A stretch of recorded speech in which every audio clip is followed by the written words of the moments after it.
Champions ട്രോഫിയിലെ India Pakistan മത്സരത്തിനിടെ Indian താരം വിരാട് കോഹ്ലിയെ പരിഹസിക്കാൻ ശ്രമിച്ചിരുന്നതായി വെളിപ്പെടുത്തി പാകിസ്ഥാൻ സ്പിന്നർ അബ്രാൻ അഹമ്മദ്. മത്സരത്തിൽ ഇന്ത്യൻ യുവതാരം ശുഭ്മാൻ ഗില്ലിനെ പുറത്താക്കിയപ്പോൾ കയറിപ്പോകാൻ ആംഗ്യം കാണിച്ച് വൻ വിമർശനങ്ങൾ നേരിടേണ്ടി വന്ന താരമാണ് അബ്രാറിന്റെ ആഘോഷ പ്രകടനത്തിനെതിരെ മുൻ പാകിസ്ഥാൻ താരം വാസിം അക്രമും രംഗത്തെത്തിയിരുന്നു. കോഹ്ലിക്കെതിരെ പന്തെറിയുമ്പോൾ പറ്റുമെങ്കിൽ ഒരു സിക്സ് അടിക്ക് എന്ന് പറഞ്ഞ് പ്രകോപിപ്പിക്കാൻ ശ്രമിച്ചതായി അബ്രാർ പാക് മാധ്യമങ്ങളോട് പറഞ്ഞു. കോഹ്ലിക്കെതിരെ പന്തെറിയാൻ ലഭിച്ച അവസരത്തിൽ പരമാവധി വെല്ലുവിളി ഉയർത്തുകയായിരുന്നു ലക്ഷ്യമെന്നും അബ്രാർ വ്യക്തമാക്കി. കോഹ്ലിക്കെതിരെ പന്തെറിയുകയെന്ന കുട്ടിക്കാലം മുതലുള്ള എന്റെ മോഹം ദുബായിൽ വെച്ച് നടന്നു.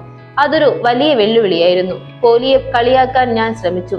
പറ്റുമെങ്കിൽ ഒരു സിക്സ് അടിക്കാൻ പറഞ്ഞു. പക്ഷേ അദ്ദേഹം ദേഷ്യപ്പെട്ടില്ല. കോഹ്ലി ഒരു വലിയ ബാറ്ററാണ്, അത് നമുക്കെല്ലാവർക്കും അറിയാം. പക്ഷെ അദ്ദേഹം നല്ലൊരു മനുഷ്യൻ കൂടിയാണ്. മത്സരശേഷം എന്റെ അടുത്ത് വന്ന കോഹ്ലി നന്നായി പന്തെറിഞ്ഞെന്നാണ് പറഞ്ഞത്. ആ ദിവസത്തെ എന്റെ വലിയ സന്തോഷമായിരുന്നു അത്. അണ്ടർ 19 ടീമുകളിൽ കളിക്കുമ്പോൾ കോഹ്ലിക്കെതിരെ ഒരു ദിവസം പന്തെറിയണമെന്ന് ഞാൻ സഹതാരങ്ങളോട് പറയാറുണ്ട്. കോഹ്ലിയുടെ ഫിറ്റ്നസും ഗംഭീരമാണ്. വിക്കറ്റുകൾക്കിടയിൽ അദ്ദേഹം ഓടുന്നത് കാണാൻ തന്നെ രസമാണ്. അതാണ് കോഹ്ലിയെ വേറിട്ട താരമാക്കുന്നത്. ഗില്ലിനെതിരായ ആഘോഷ പ്രകടനത്തിൽ എനിക്ക് തെറ്റൊന്നും തോന്നുന്നില്ല.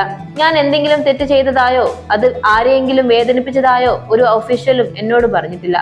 പക്ഷെ ആർക്കെങ്കിലും വേദന ഉണ്ടായെങ്കിൽ ഞാൻ മാപ്പ് ചോദിക്കുന്നു. ഞാൻ അത് ബോധപൂർവം ചെയ്തതല്ല, അബ്രാർ അഹമ്മദ് വ്യക്തമാക്കി.